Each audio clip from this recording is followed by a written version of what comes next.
विद्यार्थियों नमस्कार। मैं अनीला बत्रा, हिंदी मिस्ट्रेस, सरकारी senior secondary smart school Maqsuda Jalandhar से आप सबका हार्दिक स्वागत करती हूँ। बच्चों, आज 10वीं की इस कक्षा में मैं आप लोगों को आपका चौथा पाठ, जो एक कविता है, हम राज्य लिए मरते हैं, पढ़ाने जा रही हूँ।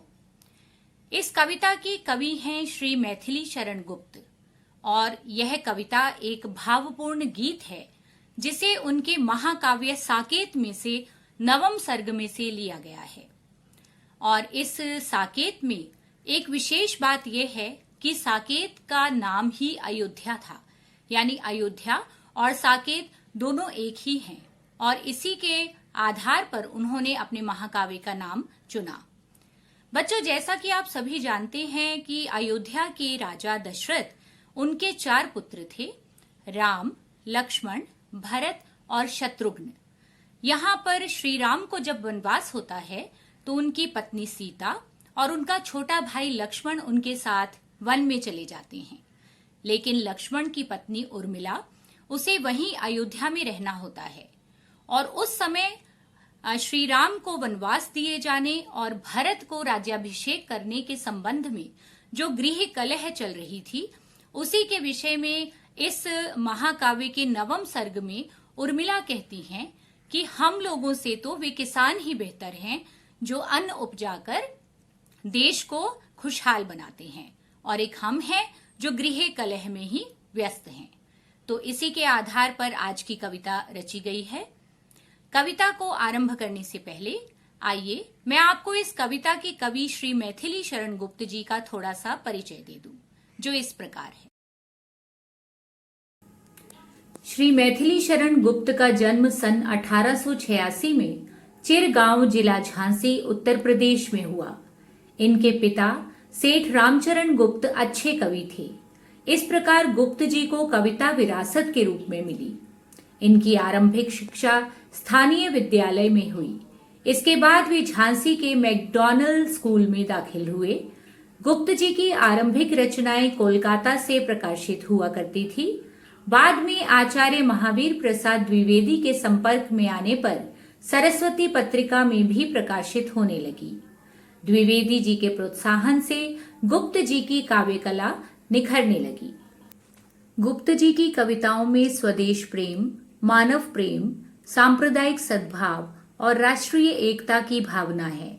उन्होंने अपनी काव्य रचनाओं का आधार पौराणिक तथा ऐतिहासिक कथानकों को बनाया।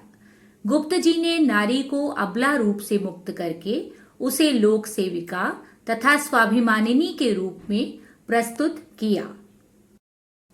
उनकी प्रमुख रचनाएं हैं रंग में भंग, भारत भारती, जयद्रथ वध, साकेत, शकुंतला, चंद्रहास, किसान, पंचवटी, स्वदेश संगीत, गुरुकुल, झंकार, यशोधरा, द्वापर, मंगलधर, नहुष, विश्ववेदना आदि। गुप्त जी की अर्जन और विसर्जन में ईसाई संस्कृति, काबा और करबला में इस्लाम, कुणाल में बौद्ध संस्कृति तथा अनध में जैन संस्कृति की छाप है।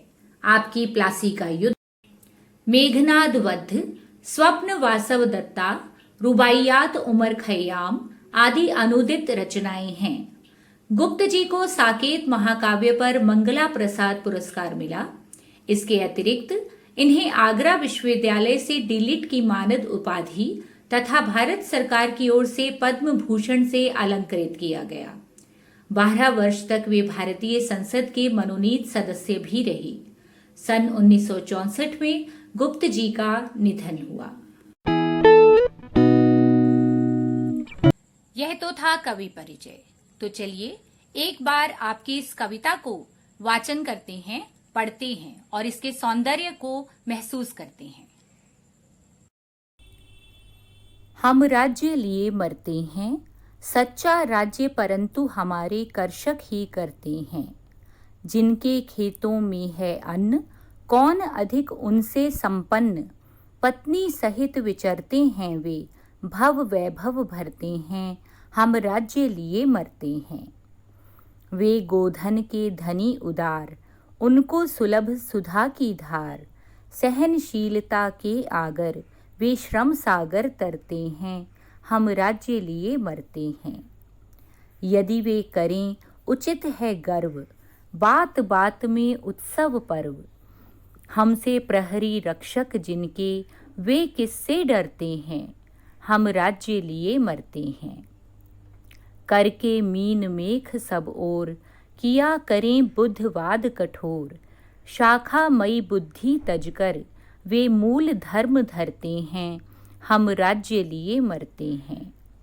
होते कहीं वही हम लोग, कौन भोगता फिर ये भोग। उन्हीं अन्नदाताओं के सुख, आज दुख हरते हैं, हम राज्य लिए मरते हैं, हम राज्य लिए मरते हैं। आइए बच्चों, अब हम इस कविता की व्याख्या करते हैं। हम राज्य लिए मरते हैं, सच्चा राज्य परंतु हमारे कर्षक ही करते हैं। बच्चों, जैसा कि मैंने आपको पहले बताया था कि इसमें साकेत की नायिका उर्मिला किसानों की प्रशंसा करते हुए कहती है कि हम तो राज्य के लिए ही दुखी होते रहते हैं, राज्य के लिए ही मरते रहते हैं, परंतु सच्चा राज्य हमारे किसान कर्षक ही करते हैं। जिनके खेतों में है अन्न, कौन अधिक उनसे संपन्न।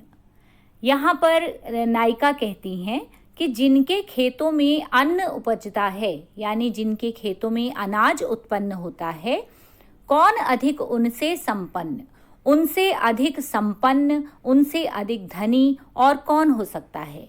यानी किसान हमसे ज़्यादा अमीर हैं क्योंकि वो खेतों में बहुमूल्य फसलें उगाते हैं जिससे सबका पेट भरता है, इसलिए उनसे अधिक धनी भला कौन हो सकता है। पत्नी सहित विचरते हैं वे, भव वैभव भरते हैं। इसके साथ साथ किसान हमारी तरह यानी राजा महाराजाओं की तरह बंधे हुए नहीं हैं। वे अपनी पत्नी के साथ स्वतंत्रता से बाहर घूमते हैं, भव वैभव भरते हैं। बच्चों, यहाँ पर भव वैभव का अर्थ होता है कि वे संसार के ऐश्वर्यों का भोग करते हैं। वे निसंकोच बिना किसी डर के अपनी पत्नी के संग बाहर घूमते हैं और सांसारिक ऐश्वर्यों का भोग करते हैं, किंतु हम क्या करते हैं, हम तो राज्य के अभिमान में ही मरते रहते हैं। वे गोधन के धनी उदार, उनको सुलभ सुधा की धार। बच्चों, यहाँ पर गोधन का अर्थ है गाय रूपी धन और उदार का अर्थ है दानी। सुलभ का अर्थ है सरलता से प्राप्त होने वाला। सुधा की धार, बच्चों सुधा कहते हैं अमृत को, लेकिन यहाँ पर गाय के दूध को सुधा कहा गया है, अमृत की धारा कहा गया है। तो इसकी पद्यांश की व्याख्या इस प्रकार है कि वे गोधन के धनी उदार, जो किसान हैं वे गाय रूपी धन से धनी हैं, उनके पास गाय के रूप में धन है और उनका हृदय उदार है, उनका हृदय दानी है, क्योंकि वे गाय के दूध को सबको बांटते हैं। उनको सुलभ सुधा की धार, और उन्हें मधुर और गुणकारी दूध सरलता से ही प्राप्त हो जाता है, आसानी से ही मिल जाता है। सहनशीलता के आगर वे श्रम सागर तरते हैं। बच्चों, सहनशीलता का अर्थ होता है सहने की शक्ति, सहन शक्ति, और आगर का अर्थ होता है खजाना। कि किसान जो हैं वे सहनशीलता का खजाना हैं, उनमें इतनी ज़्यादा सहन शक्ति है कि वे हर प्रकार के मुश्किलों को आसानी से सहन कर जाते हैं, चाहे वो मुश्किलें वातावरण की तरफ से हों, मौसम की तरफ से हों जो उनकी फसलों के लिए अच्छे हैं या बुरे हैं, वो हर मुसीबत का सहनशीलता से सामना करते हैं, इसलिए वे सहनशीलता का खजाना हैं। श्रम सागर तरते हैं। श्रम का अर्थ होता है मेहनत, सागर का अर्थ होता है समुद्र। कि वे सहनशीलता का खजाना हैं और मेहनत से इस सागर को, इस भव सागर को, इस संसार रूपी सागर को पार कर लेते हैं। संसार रूपी समुद्र को वे अपनी मेहनत से पार कर लेते हैं, क्योंकि वे सहनशील हैं, उनमें सहनशीलता कूट कूट कर भरी हुई है। हम राज्य लिए मरते हैं। आगे उर्मिला फिर वही बात कहती हैं कि हम तो केवल राज्य के लिए ही लड़ते झगड़ते रहते हैं, हम केवल राज्य के लिए ही दुखी होते रहते हैं। यदि वे करें उचित है गर्व, बात बात में उत्सव पर्व। यहाँ पर आगे उर्मिला कहती हैं कि यदि किसान स्वयं पर गर्व करें, यानी अपने आप पर अभिमान करें, तो वह उचित ही है, वह सही है, क्योंकि वे सारे संसार के अन्नदाता हैं। बात बात में उत्सव पर्व। बच्चों, उत्सव का अर्थ होता है समारोह और पर्व का अर्थ होता है त्योहार। बात बात में यानी छोटी छोटी खुशियों में, छोटी छोटी बातों में किसान पर्व मनाते हैं, त्योहार मनाते हैं, खुशियां बांटते हैं। हमसे प्रहरी रक्षक जिनके, वे किससे डरते हैं। हम जैसे प्रहरी उनकी रक्षा करते हैं, इसलिए वे बेझिझक होकर अपनी छोटी छोटी खुशियां मनाते हैं, छोटे छोटे त्योहार मनाते हैं, और हम राज्य लिए मरते हैं, और हम केवल राज्य को लेकर ही मरते रहते हैं। करके मीन मेख सब ओर, किया करें बुद्धवाद कठोर। बच्चों, यहाँ पर कुछ शब्दों का अर्थ समझना जरूरी है। मीन मेख होता है दूसरों में दोष निकालना, तर्क वितर्क करना। बुद्ध का अर्थ होता है बुद्धिमान लोग, समझदार लोग। वाद मतलब वाद विवाद करना, बहस करना। यहाँ पर उर्मिला कहती हैं कि बुद्धिमान लोग छोटी छोटी बातों पर दूसरों के दोष निकालते हैं, मीनमेख निकालते हैं, और उन मीनमेखों को लेकर वे बहस करते हैं, वे वाद विवाद करते हैं। किंतु किसान क्या करते हैं? शाखा मई बुद्धि तजकर वे मूल धर्म धरते हैं। बच्चों, यहाँ शाखामयी बुद्धि का अर्थ है ऊपरी बातें, व्यर्थ की बातें, कि किसान कभी भी धर्म की ऊपरी बातों को महत्व नहीं देते। वो उन्हें तजकर यानी उन्हें त्याग कर धर्म की मूल बात को समझते हैं। और हम राजा लोग क्या करते हैं? हम लोग तो अपने राज्य के लिए ही परेशान होते रहते हैं, हम अपने राज्य के लिए ही दुखी होते रहते हैं। होते कहीं वही हम लोग, कौन भोगता फिर ये भोग। यहाँ पर आगे उर्मिला कहती हैं कि मान लो यदि हम किसान होते तो राज्य की उलझनों से उत्पन्न कष्टों को फिर कौन भोगता। उन्हीं अन्नदाताओं के सुख आज दुख हरते हैं। इसलिए किसान ही हमारे अन्नदाता हैं और उन्हें देखकर ही हमारा दुख दूर हो सकता है।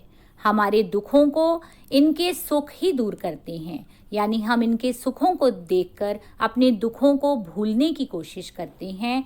क्योंकि खेद की बात है कि सब कुछ समझते हुए भी हम इस अभिमान के कारण मरे जा रहे हैं कि हम एक राज्य के अधिकारी हैं।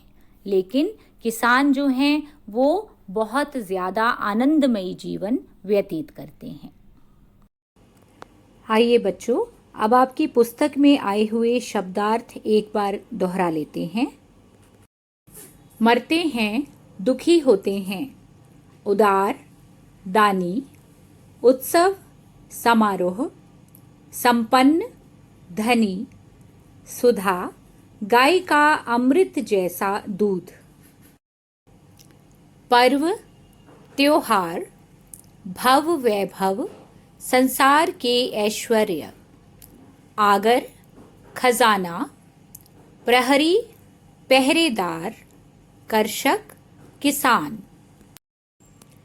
श्रम, मेहनत, मीनमेख, दोष निकालना, गोधन, गाय रूपी धन, गर्व, अभिमान, बुद्ध, बुद्धिमान, वाद, वाद विवाद, तजकर, छोड़कर, भोग, सुख, अन्नदाताओं, अन्न देने वाले किसानों, हरते हैं, दूर करते हैं।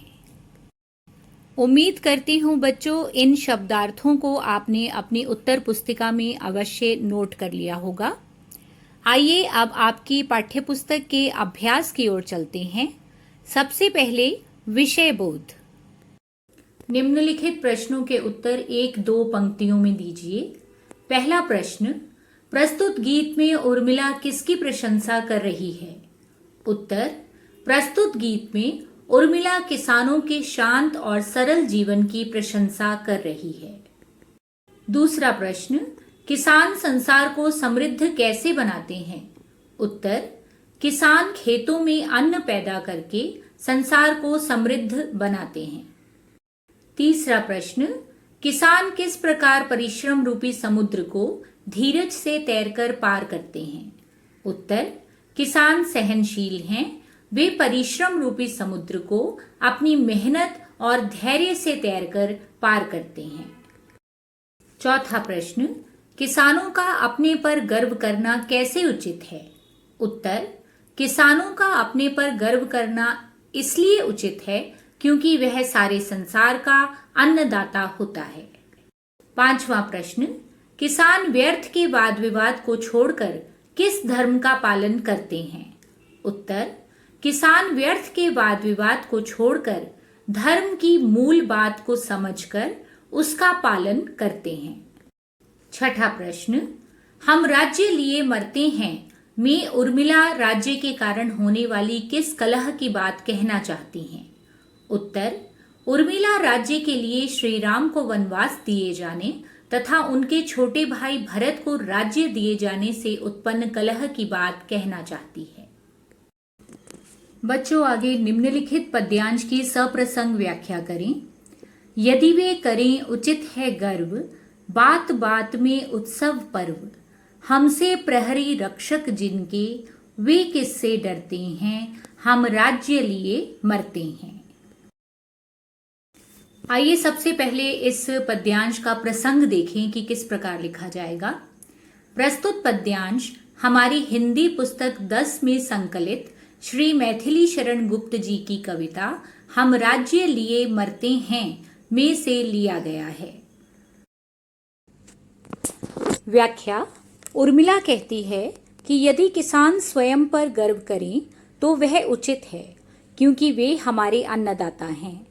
उनका जीवन इतना सरल होता है कि वे हर अवसर पर समारोह या त्योहार मनाते हैं। वैसे भी जिनके हम जैसे पहरेदार रक्षक हों, उन्हें डर किसी बात का नहीं है, अर्थात वे निडर हैं। हम तो राज्य के अभिमान में ही मरते रहते हैं, दुखी रहते हैं। विशेष किसानों के आनंदमयी जीवन का वर्णन किया गया है। दूसरा पद्यांश, करके मीन मेघ सब ओर, किया करें बुद्धवाद कठोर, शाखा मई बुद्धि तजकर, वे मूल धर्म धरते हैं, हम राज्य लिए मरते हैं। व्याख्या, यहाँ उर्मिला कहती हैं कि विद्वान लोग हर बात में दोष निकालकर बेकार में बहस करते रहते हैं, चाहे उससे कुछ प्राप्त हो या ना हो, परंतु किसान इन व्यर्थ की बातों को त्याग कर सहज धर्म को अपनाते हैं, अर्थात धर्म के वास्तविक स्वरूप को, सभी को समान समझने के गुण को सरलता से अपनाते हैं, जबकि हम राज्य के लिए आपस में ही लड़ते मरते रहते हैं। विशेष यहाँ इस बात पर जोर दिया गया है कि आडंबरपूर्ण धर्म को अपनाने की अपेक्षा धर्म की मूल बात को समझना चाहिए। भाषा तत्सम प्रधान है।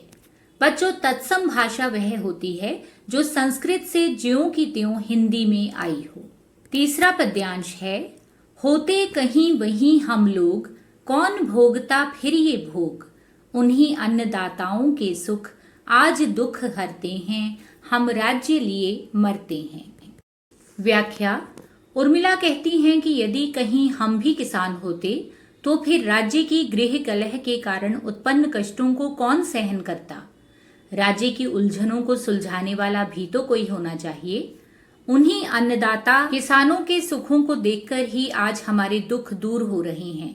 हम उनके सुखों को देखकर आनंदित होते हैं, फिर भी हम राज्य के लिए लड़ते मरते रहते हैं।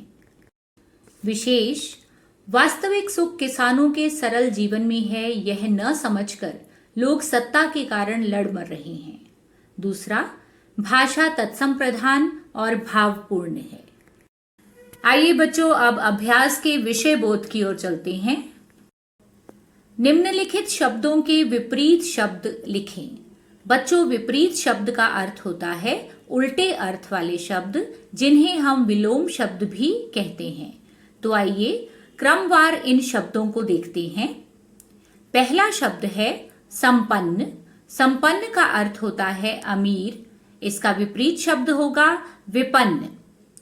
धनी, धनी का अर्थ होता है अमीर, इसका विपरीत शब्द है निर्धन। उदार, उदार का अर्थ है दानी, इसका विपरीत शब्द है अनुदार। रक्षक, रक्षक का अर्थ होता है रक्षा करने वाला, इसका विपरीत शब्द है भक्षक। सुलभ, सुलभ का अर्थ होता है आसानी से प्राप्त होने वाला, इसका विपरीत शब्द है दुर्लभ। उचित, उचित का अर्थ होता है सही, इसका विपरीत शब्द है अनुचित। कठोर, कठोर का अर्थ होता है सख्त और इसका विपरीत शब्द है कोमल।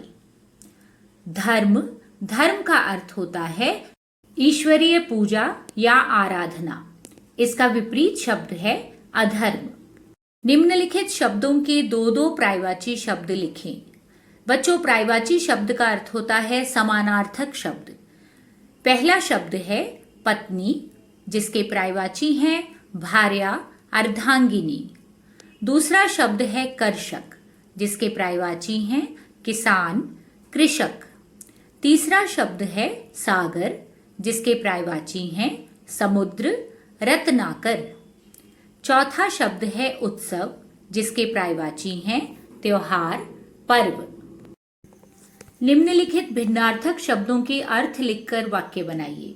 बच्चों, यहाँ आपको दो दो शब्द दिए गए हैं जो उच्चारण में मिलते जुलते हैं, लेकिन इन दोनों के अर्थ अलग हैं, तो आपने इनके अर्थ लिखते हुए वाक्यों में प्रयोग करना है।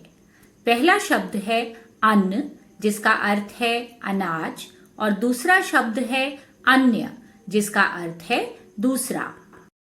आइए इनका वाक्यों में प्रयोग करते हैं। अन्न, जिसका अर्थ मैंने आपको बताया था अनाज। किसान अन्न उपजाकर हमारा पेट भरते हैं। दूसरा शब्द है अन्य, जिसका अर्थ है दूसरा।